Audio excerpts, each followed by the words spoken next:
নমস্কার বন্ধুরা, সিরিয়ালের সাত কাহন চ্যানেলে আপনাদের স্বাগত জানাই। চলে এসেছি গঙ্গা সিরিয়ালের সাত কাহন নিয়ে। রৌনক তো বাড়িতে এলো, তারপর পিয়ালিকে চড় মেরে বললে একে আমি বউ বলে স্বীকার করি না। এদিকে গঙ্গার রৌনককে সিঁদুর পরিয়ে বিয়ে হতে দেখে খুব নাচে, আনন্দ করে। তখন অর্জুন বলল অহনাকে, ওর গার্লফ্রেন্ডকে, দেখলে তো তোমরা টাকা দিয়ে কিনতে পারলে না মেয়েটাকে। তারপরে গঙ্গা নিজের জমানো টাকা থেকে নিজের সব বন্ধুদের মিষ্টি খাওয়ালো। ওর মা বলছে তোর কত বড় মন। তখন ও গঙ্গা বলল তুই সব বলবি, কিন্তু তুই এটা বলবি না যে তো আমার বাবাকে।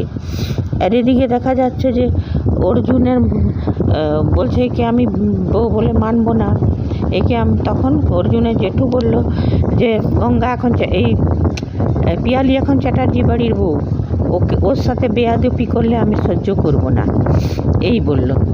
তারপরে দেখা গেল যে রৌনক বলল একে আমি কিছুতেই বউ বলে স্বীকার করি না। আর ওর সৎ মা তো আছেই অর্জুনের নিজের ছেলেকে উস্কানি দিতে করে ও রেগে মেগে চলে গেল বাইরে নিয়ে। তারপরে একটা অর্জুনের কাছে ফোন আসে যে খাটেশ্বর মন্দিরের কাছে নাতাসাবারে কোনো মেয়েকে মানে গঙ্গাকে উঠানো পাচার করা হবে, সেই জন্যে নিয়ে তখন অর্জুনও সেটা বেরিয়ে গেল পোশাক পরে পুলিশে। তখন ওর মা বলছে যে কি তুই ভাইটাকে তো আটকাতে পারলি না, আর তারপরে তুই এখন নিজে ডিউটি করে পোশাক ডিউটি করতে যাচ্ছিস। তখন বলছে মা তুমি যদি ওকে ভালোভাবে মানুষ করতে মানুষের মতন, তাহলে তোমাকে এই দিন দেখতে হতো না। তুমি সবসময় সৎ ভাই এইসব বলে আমাকে কেন করো? তুমি ওকে ভালো করে মানুষই করতে পারো নি, তাহলে ও এমনি হতো না, বদমাস। এদিকে বাড়ির তো মহিলা মহলে গুঞ্জন, পিয়ালিকে তো কেউ মেনে নিতে চাইছে না। এদিকে গঙ্গা খুশি আছে যে ওরা অনেক বিয়ে করেছে, কিন্তু গঙ্গা এটা বুঝলো না যে পিয়ালি কত বড় সর্বনাশটাও করলো। কেন এদের বাড়িতে পিয়ালিকে তো 1 মিনিট শান্তি দেবে না, হয়তো একদিন মার্ডারও করে দিতে পারে এইসব ঘরে। তবে জেঠুটা বললো যে বেয়াদপি সহ্য করবো না, তাও তো জেঠুর সামনেই বেয়াদপিটা করলো। এদিকে যখন শুনতে পেল যে নাতাসাবারে গঙ্গার পাচারের ব্যবস্থা হচ্ছে, তখন অর্জুন বেরিয়ে গেল ডিউটিতে। আর ওর মা ওই যেতে যেতে ওইটাই বলল নিয়ে। তারপরে মেঘনাথও বেরোলো তার সাথে, পিছন পিছন মেঘনাথও গেল, ও তো পুলিশ নিয়ে কলকাতা পুলিশে। আর এদিকে গঙ্গা এখন যাচ্ছিল নিজের বান্ধবীদের সঙ্গে নিয়ে, গঙ্গার বান্ধবীকে উঠিয়ে নিয়েছে, হয়তো গঙ্গা মনে করেই উঠিয়েছে নিয়ে, ওকেও নাতাসাবারে নিয়ে গেছে। আর গঙ্গাও পেছনে পেছনে ছুটেছে। তারপরে গঙ্গাকে তো কিছুতেই ঢুকতে দেবে না, গঙ্গা কোনো রকমে পায়ে বেয়ে উঠেছে আর দেখছে কি হচ্ছে। এদিকে যখন অর্জুন আর মেঘনাথ গেছে ওইখানে, তখন বলছে যে রৌনক বলছে এখানেও তুই আমার পেছনে পেছনে চলে এলি, আমাকে শান্তি দিবি না? হ্যাঁ, যখন অর্জুন বেরোচ্ছিল ওর জেঠু বললো ওকে আটকাও না, ওর সৎমাটা ওকে আটকাচ্ছিল অর্জুনকে, তখন বললো ওকে আটকাও না, ওকে নিজের কাজে যেতে দাও নিয়ে। তারপরে রৌনক বলছে তুই এখানেও চলে এলি আমাকে অশান্তি করতে। তখন বলছে শুন, আমরা অন্য কাজে এসেছি। মেঘনাথ বলছে তোর পেছনে আসিনি, আমরা অন্য কাজে এসেছি নিয়ে। তারপরে ওই দিকে রৌনকের ঝামেলা শুরু করে দিল ওইখানে নিয়ে। অর্জুন ওকে ভয় দেখাবার জন্য রিভলভারটা বার করলো। রিভলভারটা যখন বার করলো, দিল ঠেলে অর্জুনকে নিয়ে। অর্জুনে তখন মেঘনাথ কী করলো, গুলিটা চালালো আর সিধা লাগলো রৌনকের বুকে। এইবারে রৌনক তো মাটিতে লুটিয়ে পড়ে গেল। তারপরে তারপর তাড়াতাড়ি অর্জুন ওকে হসপিটালে নিয়ে গেল অ্যাম্বুলেন্সে করে নিয়ে। ওর মা বলছে সৎ ভাইয়ের উপর তোর এত হিংসে যে তুই ওকে গুলি করে মেরে দিলি? অর্জুন বলছে না, গুলিটা আমি চালাইনি। হ্যাঁ, তুমি কী করে ভাবলে যে আমি নিজের ভাইকে এমনি করে মারবো? বলছে না, তুই মেরেছিস, তুই চালিয়েছিস গুলিটা।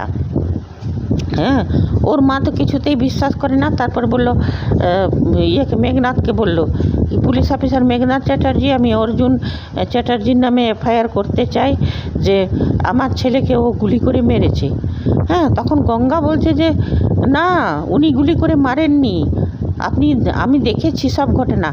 তখন অর্জুনের মা গঙ্গাকে এক চড় মেরেছে, তুই চুপ করে থাক, তোর জন্যে তো আমার ছেলেটার জীবনটা এমনি হলো, তুই ওই মেয়েটাকে নিয়ে এসিনি, ঝামেলা পাকালি, বিয়ে দিলি ওই একটা ইসের মেয়ের সাথে তুই বিয়ে দিলি, আমাকে গরিব মেয়ের সাথে বিয়ে দিলি, রাহা ঘরে মেয়ের সাথে, আর তুই আবার বড় বড় কথা বলছিস, একদম তুই চুপ করে থাক।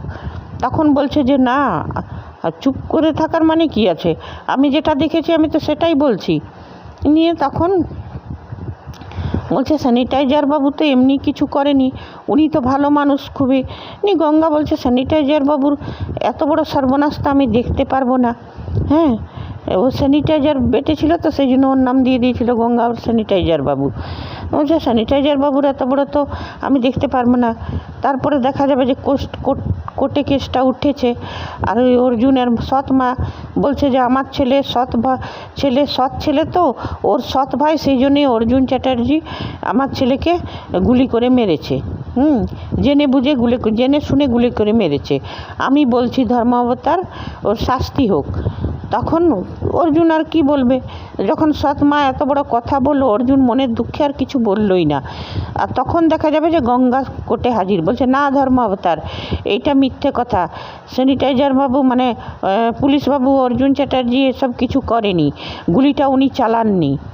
হ্যাঁ, তবে এইটাও একটা কথা, পুলিশের টিমকে তদন্ত করা উচিত ছিল যে কে গুলিটা চালিয়েছে, কারণ কি ওই সব নাতাশাবারে তো নিশ্চয়ই।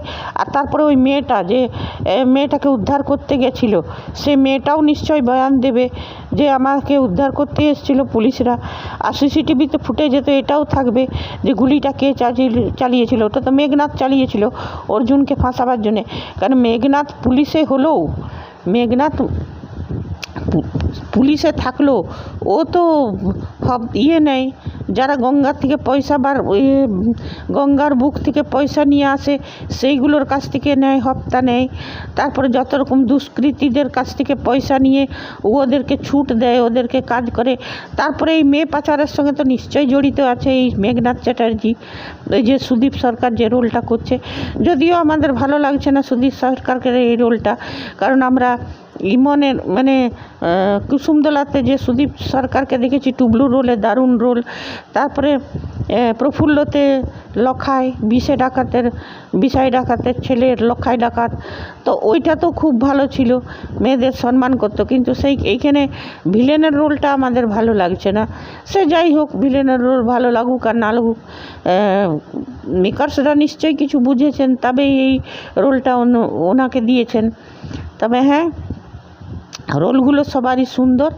এবারে দেখা যাক গঙ্গা যে এসএনএ সাক্ষী দিল, তার ভিত্তিতে যদি অর্জুন চ্যাটার্জিকে ছাড়ে নাকি পুলিশ টিম তদন্ত করে। অবশ্য তদন্ত করতে গেলে তো মেঘনাথ বাধা দেবেই, মেঘনাথও তো পুলিশে আছে, নিশ্চয়ই পুলিশের সব কাছে আড়াঙ্গা লাগাবে। আর সিসিটিভি ফুটেজগুলোও নিশ্চয়ই এতক্ষণ কিছু একটা করবে অর্জুন চ্যাটার্জিকে শাস্তি দেওয়ার জন্যে। তবে রৌনক মরবে না মনে হয়, রৌনক বেঁচে যাবে। আর তারপরে রৌনকও সাক্ষী দেবে, কিন্তু তাতে কিছু এসে যায় না। গঙ্গা সাক্ষী দেবে, কিছু না কিছু একটা প্রমাণ পাবেই ওরা। ঠিক আছে বন্ধুরা, আজ এতটাই। তবে হ্যাঁ, মেকার্সদেরকে বলবো যে এতদিন যে গল্পটা দেখাচ্ছে একদম ঠিকঠাক দেখাচ্ছে। হ্যাঁ, এরপরে যেমন গল্পের গরুকে গাছে না চড়ায়। আর বেশি নেগেটিভিটি, অর্জুন এই যে অহনা বলে মেয়েটা, সেটাকে বিয়ে করবে কি করে? মেয়েটা তো খুব নেগেটিভ ক্যারেক্টার। দেখা যাক কি হয়। অর্জুনের সঙ্গে হয়তো গঙ্গার বিয়ে হবে, ওই অহনা মাঝখানে বাগড়া দিবে, সেটাও দেখব। এটা নিয়ে অহনাতে আর গঙ্গাতে তো টেনশন চলবে। ঠিক আছে বন্ধুরা, আজ এতটাই। আবার চলে আসবো নেক্সট এপিসোডে গঙ্গা সিরিয়ালের 7 কাহন নিয়ে। আমার বলা যদি আপনাদের পছন্দ হয় তো কমেন্ট করবেন, না হয় তাও কমেন্ট করবেন, লাইক করবেন, সাবস্ক্রাইব করবেন। ধন্যবাদ, বাই।